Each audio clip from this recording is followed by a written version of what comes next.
Everybody smile. Sa pangalan po ng dakilang Panginoon Jesucristo, isang mapagpalang umaga po sa bawat isa. Nandito po tayo sa pagpapatuloy ng ating gawain na kung saan kanina, bago tayo nagsimula, inumpisa natin sa pananalangin.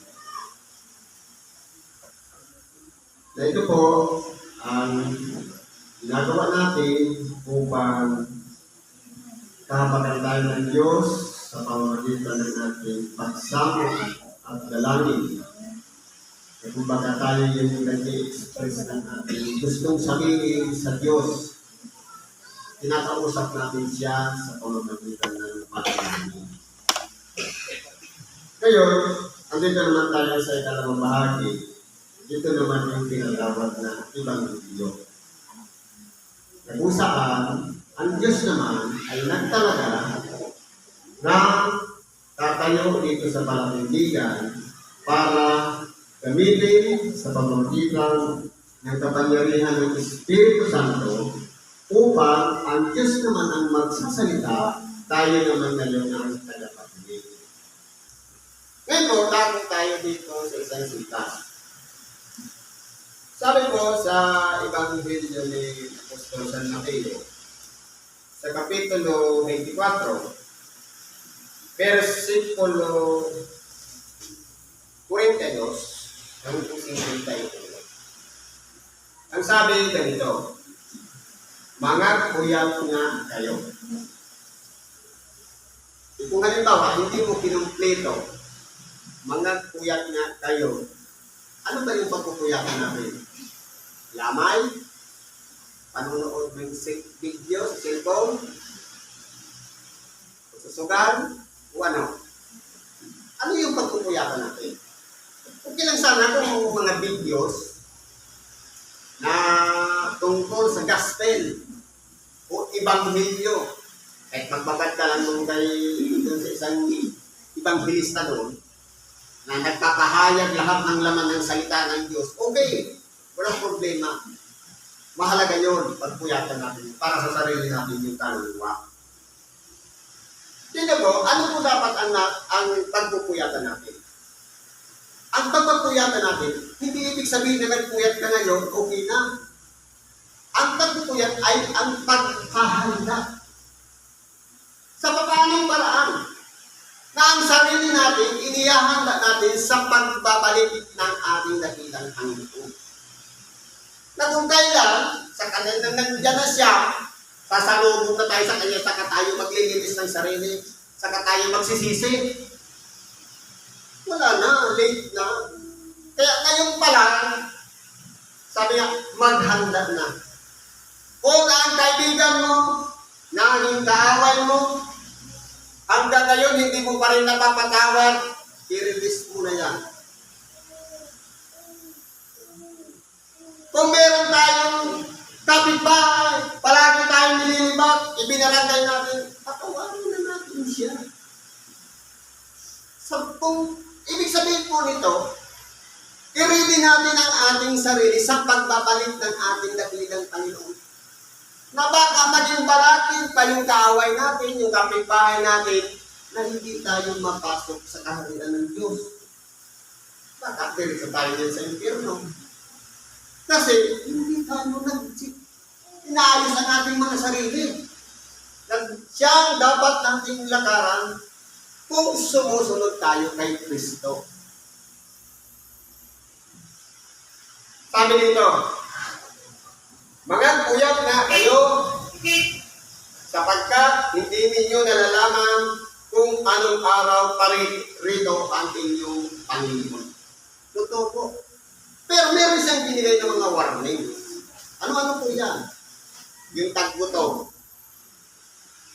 Sa Africa, grabe ito ng gutom. Mabuti pa nga tayo, kumakain tayo 3 beses sa araw. Meron pa tayong kamuting kahoy, di pang pagtiyagaan para makakain sa umaga. Pero doon, wala talaga. Kasi wala naman yung mga talim. Ngayon, sabi nito, tatapos ito'y tarapasin ninyo kung nalalaman ng puno ng sambayan kung anong panong darating ang magnanakaw, ay siya'y magpupuyat at hindi niya pabayaan tibagin ang kanyang bahay.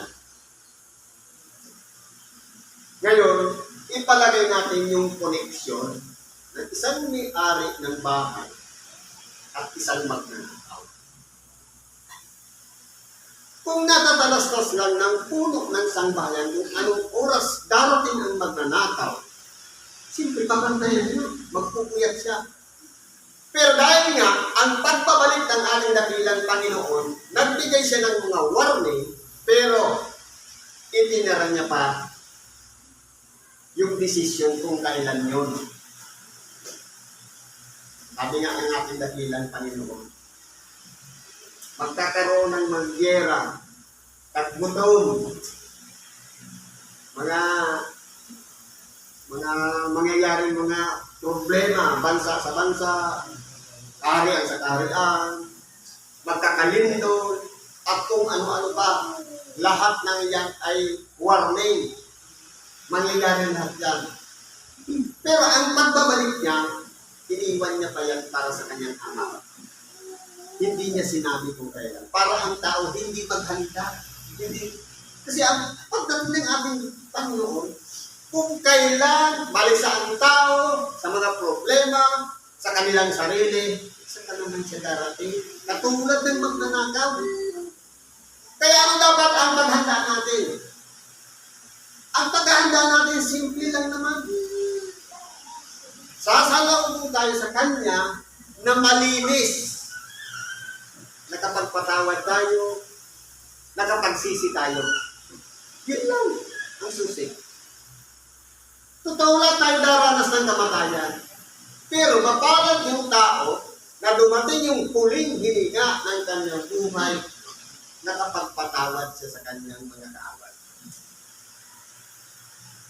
Hindi ba kaya nga binibigyan pa ng pagkakataon? Naghihingalo na lang, nagsasalita pa para lamang magpatawad at hindi kayong iyakan. Kahit gaano man kasama siya sa buong buhay niya, basta huling hininga ng buhay niya, napagpatawad siya, kasama siya sa mga pinagpala. Kasi po hindi po tumitingin ng Diyos. Sa ngayon, ang tinitingnan natin, ang tinitingnan ng Diyos, kung ano tayo sa Kanya. Kasi po ang tao, ipapagal tayo ng tao. Kasi isto bilib. Kung ikaw ay kriminal, mamamatay tao, kahit pagsisi ka dyan, mamamatay tao pa rin ang tingin sa'yo. Ex-convict. Kahit na lapitan ka, takot sa'yo, dahil simple, dahil ka sa kulungan. Pero po, pagdating sa Diyos, sa puso, hindi siya tumitingin. Kasi po, makikita po yun sa buhay. Resulta ng mga ginagawa kung talagang nagsisi na at nagbalik loob na sa Diyos. Di ba gagawin nga ng bawa si Apostol Pablo, dati noon, sumasambit lang sa pangalan ng Hesus Kristo, pinapapatay niya sa pamamagitan ng pagpupukol ng bato. Pero, nung tawagin siya ng Diyos, sabi, siya ay isang sisiglang hirang sa atin. Sinabi kay Ananias, ipatong mo ang iyong kamay sa kanya. Kaya mula noon, nanaral na si Apostol Pablo. Iyan po ang tunay na pagsisisi. Kapag tayo binilig ng Diyos upang gamitin, nang sa ganon, magkaroon ng kahayagan ang kanyang kapangyarihan sa lahat ng mga tao. Lalong-lalo na kung masama ang kakamahikayat pa natin yung mga kasama natin sa kasamaan. Kaya po, ipagpalagay natin ang paghahanda na yan. Sabi nga, kung ang magnanakaw, aabangan lang natin. Nagpaplano din yan para safety pagin ang bahay. Kahit doble-doble mo ba yung padlock, hindi naman yan dadaan sa pintuan. Sa bintana, meron yan, lumulusot pa sa kanya. Nagpaplano din ang magnanakaw. Kaya po kung titignan po natin, ipalalagay natin ang pagbabalik ng ating dakilang Panginoon. Hindi sa katulad ng magnanakaw na nanakawin din yung ating kalayaan. Hindi. Tinutulad sa panahon na kung saan hindi tayo prepare. saka siya babalik. Ganun po yun. Sabi nga dito, paririto ang anak ng tao sa oras na hindi ninyo iniisip. Kung kailan busy tayo sa ibang bagay, kung kailan marami tayong kaaway na hindi pa natin napapatawad, kung kailan tayo ay pinanggalingan ng pagkatisod ng ating kapwa, saka po siya darating, hindi na natin makakausap yun para patawarin sila. Eh, mahirap po yun. Tayo, kinakailangan din maghingi ng tawad sa kanila. Magiging balakid yun upang hindi tayo maging handa sa pagsalubong sa ating dakilang Panginoon. Nagbigyan natin dakilang Panginoon ng isang kainata. Sabi niya, sino nga baga ang aliping tapat at matalino na pinagkatiwalaan ng kanyang Panginoon sa kanyang sangbahayan upang sila'y bigyan ng pagkain sa kapanahunan.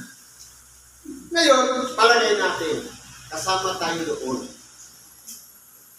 sa aliping tapat at matalino na pinagkatiwalaan. Halimbawa, magulang tayo, ama o ina. Ano yung pinagkatiwala sa atin? Yung mga anak. Kaso, ano yung tinuro natin sa mga anak? Pansinin natin sa panahon ngayon. Buntis pa lang, may cellphone na sa tiyan. Yung ipanganak, para makatrabaho, sige mag-cellphone ka. Hindi ba pinapatay na natin ang ating mga anak? Saan? Sa radiation. Tapos, hanggang sa nasanay siya, nakakasilpo na nangyari,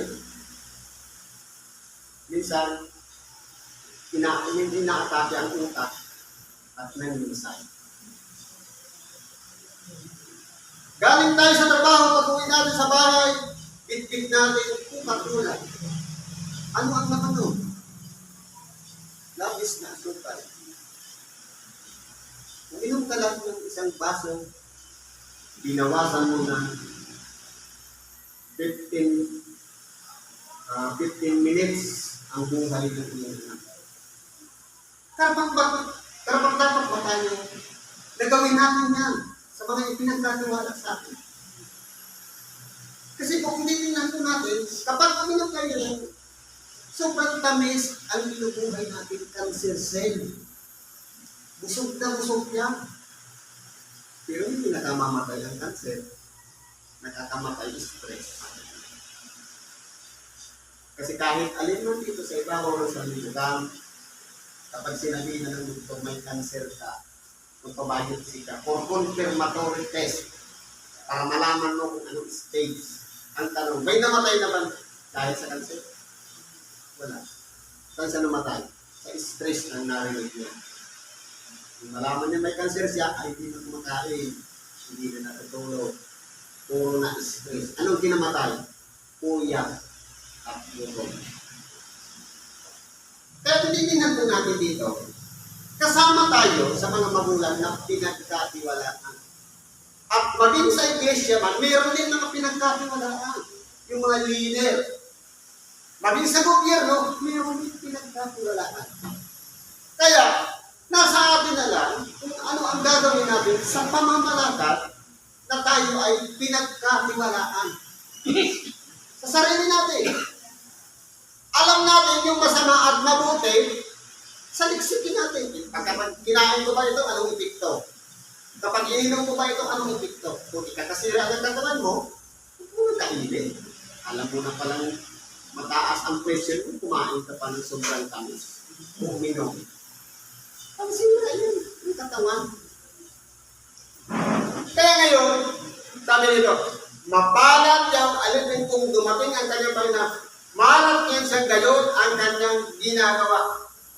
Kaya po kung titingnan po natin, kung marunong lang tayong tumingin ng ating sarili kung papaano natin pag-iingatan ang ating mga buhay. Katulad ng hindi lang pag-iingat dito sa ibabaw ng sanlibutan na hindi tayo magkasakit, kundi dapat pagkatapos ng kamatayan, mayroon pang extension. Yung buhay na walang hanggan. Kasi, nung pumasok po ang ating dakilang Panginoon dito sa ibabaw ng sanlibutan, nagkaroon tayo ng chance sa buhay na walang hanggan. Kasi po, nagaig niya yung kamatayan. Kaya nga, nabuhay siyang mag-uli sa mga patay. Hindi lang kwento ang kasaysayan ng ating dakilang Panginoon, kundi kinakailangan niyang bumaba dito sa lupa para gawin ang kalooban ng kanyang Ama na inihula ng napakaraming mga propeta para sa kanya. Na dapat din masunod nang sa ganon, siya sa huling hininga ng kanyang buhay ay alay niya ang kanyang sarili alang-alang sa pag-ibig sa bawat isa sa atin. Hindi tingnan natin ang pag-alay ng ating dakilang Panginoon na unang ginawa bago tayo nagkasala, hindi pa tayo sinisilan, tinubos na tayo. Ilalakit lang natin sa pamamagitan ng pananampalataya doon sa ginawa ng ating dakilang Panginoon. Ang pananampalataya niyan, ang ating pagkatao kasama ng napakot sa krus. At kung mabuhay siyang mag-uli sa mga patay, dapat bago na rin ang ating pagkatao. Ilalapit lang natin ang ating sarili sa Diyos sa ginawa ng ating dakilang Panginoon. Now, once na tinanggap natin ang salita ng Diyos, dapat nagbabago na tayo. Dapat ang sinusunod na natin yung bagong ikaw, bagong pagkatao na hindi ka na malaya, hindi ka na magnanakaw, hindi ka na suwain, hindi ka na mapaglapastangan sa magulang, hindi lahat, binago na. Yan po yung ibig sabihin niya. Kaya kung titingnan po natin dito, sabi dito, tugtungan natin, katotohanan, sinasabi ko sa inyo, na sa Kanya ipagkakatiwala ang lahat niyang pagkatalo. Simpleng pamilya pangalan, hindi natin maalagaan ng maayos. Ano pa tayo aasa ng iba pa? Kung sa sarili na lang natin, hindi lang tayo marunong magdisiplina. Oras na ng tulog, gising pa. Oras ng kain, lipas na kumain. Humihikap na ayaw mo matulog. Sumisinok na ayaw pang uminom ng tubig. Mga warning yan. Ini-ignore natin. Ano pang-aasahan natin? Kung dito ba sa ibabaw ng sanlibutan, hindi tayo marunong mag-ingat ng ating buhay. Ano pa kaya yung susunod na buhay? Sabi dito, datapwat, kung ang masamang alipin yaon ay magsasabi sa kanyang puso, magtatagal ang ating Panginoon. At magsimulang bubugin ang kanyang kapwa-alipin at makikipagkainan at makikipag-inuman sa mga lasing. Darating ang Panginoon sa araw na hindi niya nilitay at sa oras na hindi niya nalaman at siya'y babaakin at isama ang kanyang bahagi sa mga mapagpaimbabaw. Doon na ang pagkanis at pagnangalit ng mga alipin. Kung tayo po ay katulad ng isang alipin na ini-ignore lang natin, ipinapahayag ang ibang video saan man dato bilang warning sa bawat isa sa atin. Ngayon, kung matigas pa rin ang ating puso at ayaw nating tanggapin ang aral, minsan pa hinahatulan natin. Ito po yung ayaw natin hinahatulan. Kapag nakarinig tayo ng ibang video, ang unang papasok sa isip natin, ano kayang sikta ito? Hindi kailangan ng sikta dyan o religion. Ang importante dyan, yung laman ng mensahe. Kasi po, yun ang naunang pumapasok sa ating puso, sa ating isip. Ano kaya yung religion to? Ano kayang sikta ito? Para hinahatulan natin kung saan sa kabilang. Pero kung ang pahalagahan natin yung mensahe, yung Ebanghelyo, kahit ano pang sikta yan, ano pang denomination yan, ano pang religion yan, ang mahalaga po yan, marunong tayong tumanggap ng salita ng Diyos. Ngayon, kung halimbawa, hindi pa naman darating ang ating dakilang Panginoon, hindi na muna ako makinig ng Ebanghelyo. Ngayon, hindi mo makukontrol ang sarili mo. Nakikipag-inuman ka muna, nakikipag-away ka muna kasi hindi pa naman darating ang Panginoon. Pero, kung ikaw inihanda mo sa iyong sarili, na anytime, anumang oras darating ang ating dakilang Panginoon, i-reserve mo lagi ang sarili mo na palaging handa. Palagi kang nagsisisi at nagbabalik loob sa Diyos. Palagi kang nagpapatawad kasi pang pagpapatawad, unlimited. Hindi lang ibig sabihin na isang beses ka lang magpapatawad. Kung yung buong pagkakasala natin, hindi yun inisip ng Diyos, kundi ibinigay niya ang kanyang buktong na anak para lamang sa kapatawaran natin. Dapat ganun din tayo, magpatawad din tayo sa ating kapwa. Regalo na lang natin yun sa kanila. Kung tayo man ang nilibak, hayaan natin siya. Pagkakasala niya yan dahil hindi niya nakukontrol ang kanyang bibig. Kung tayo sinisiraan ng puro, attitude na yan. Kapag nadala tayo, parte na rin tayo sa sinusubok. Kung tayo man ay nagkakaroon ng karamdaman, pasalamat tayo. Dahil nung tayo malakas, at siguro ni simbahan, hindi tayo nakapasok. Pero ngayon, meron tayong karamdaman, andito tayo ngayon, nakikinig ng salita ng Diyos. Ginagamot muna ang karamdaman espiritual na walang iba pagkatao. At saka na, yung resulta naman ng physical na karamdaman na walang iba, yung diferensya ng katawan. Kaya, kung hindi tayo nakakatulog dahil sa karamdaman, ito na yung panahon, pagsisi tayo sa Diyos, at tingin natin sa Kanya, nakahabagan tayo. Kahabagan tayo. Naway tulungan tayo upang sa ganun, ma-restore itong ating buhay, itong ating pagkatao, makabalik na muli sa dating kalakasan. Siyempre, huwag nyo nakalimutan yung araw na ito na napakinggan mo ang salita ng Diyos. Ang mahalaga, i-prepare natin ang ating sarili. Huwag tayong matakot sa kamatayan. Lahat daranasin ko ng takot. Dating katakutan ng ating kapwa. Ang katakutan natin ang Diyos. Sapagkat sa Kanya, lahat po tayo ay haharap. Sasalubong tayo sa Kanya. Tayo po ay hahatulan kung saan tayo. Kung kasama doon sa Kanyang kaluwalhatian o kasama doon sa Kanyang ilalagay doon sa mga babaatin na papunta sa pagtanis at pagnangalit ng mga bibig. Kaya buksan natin ang ating mga pag-iisip, ang ating unawa, kung hindi natin mabot, sabi nga, kung nakukulang ng karunungan ng silma sa inyo, pumili sa Diyos. Huwag sa kapwa, huwag sa libro, sa Diyos mismo. Kasi po ang pagiging marunong, hindi ko pwedeng sabihin marunong na agad, maalam na. Ang tinatawag na marunong magpahalaga sa kapwa.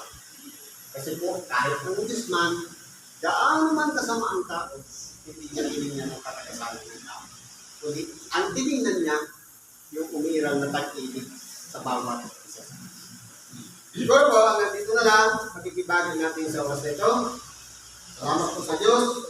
At ano man ang ating mga kahilingan, karain, ipagkatiwala natin sa Diyos sa pangalan ni Kristo Jesus. Kung sa ano, tamuhin natin at tanggapin ang lahat ng kapapalad niya sa ngalan ni Kristo. Salamat at kapagpalang umaga. Salamat.